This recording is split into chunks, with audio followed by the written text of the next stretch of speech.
Hello, my name is Tina. What is your good name? My name is Pooja Rathod, How old are you? 24 years old.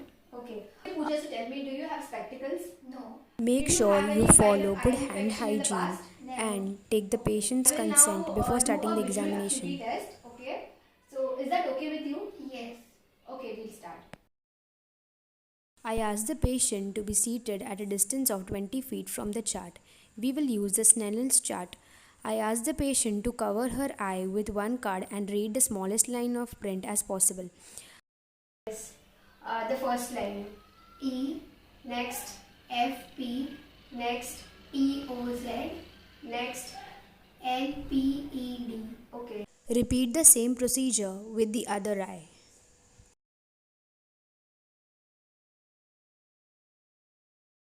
I position myself about an arm length away from the patient. I ask the patient to close her one eye and I will close my opposite eye to mimic the patient's field of view. Okay. Placing my hand about 2 feet apart from the patient's view, roughly lateral to the Now. patient's ear, I ask the patient to Now. say now when she sees my fingers. Wiggle fingers along the imaginary sphere Now. and test each clock hour to detect Now. lesions in the anterior and posterior pathways. Okay. I ask the patient to look up as I depress the lower eyelid with my thumb, exposing the sclera and conjunctiva. Inspect the color of the sclera and conjunctiva. Also note the vascularity of the sclera. For the fuller view, I rest my thumb and finger on the bones of cheek and eyebrows, respectively. Look up. This gives a Lateral. good view of the sclera Down. and bulbar conjunctiva. Okay. In a dim light, inspect the size, shape, and symmetry of both pupils.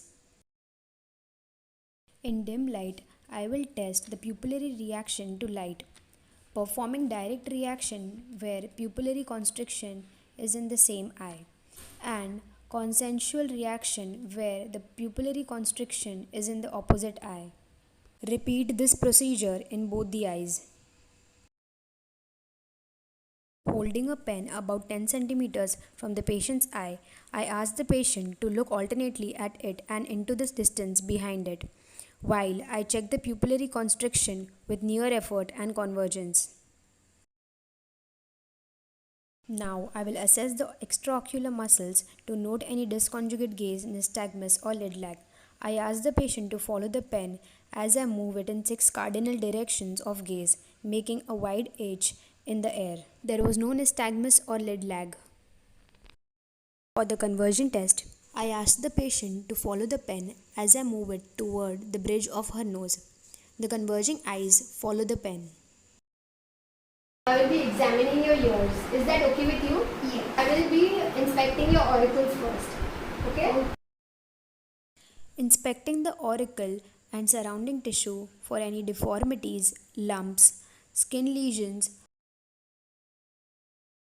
Pooja, After do you asking the have any patient hearing about problem? any difficulty in hearing, Okay. I start the test by standing 2 feet behind the patient and occlude the non-test ear with my finger and gently rub the tragus to prevent the transfer of sound.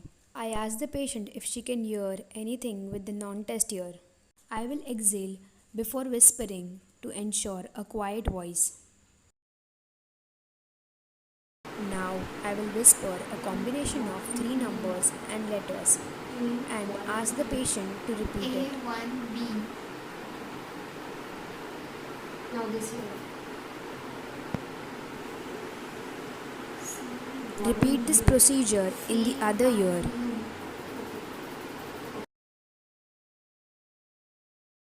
This test is to check for lateralization and if there is any unilateral conductive or sensory neural hearing loss. For this test, we use a tuning fork of 512 Hz. I will place the vibrating tuning fork firmly on the top of the patient's head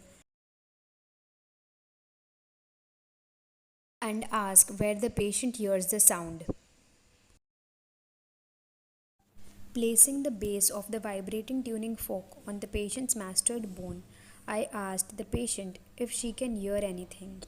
Then I quickly placed the tuning fork close to her ear canal, such that the U of the fork should face forward, which maximizes the sound Yes. transmission for the patient. Repeat the same procedure in the other ear. Normally, the sound is heard longer through the air than through the bone. That is, air conduction is greater than bone conduction. Can you hear? Yes. So we did all the tests and your hearing is normal. Okay. You do not have any sensory neural loss or you do not have any conductive loss. Okay. Okay, thank you. Thank you, Pooja.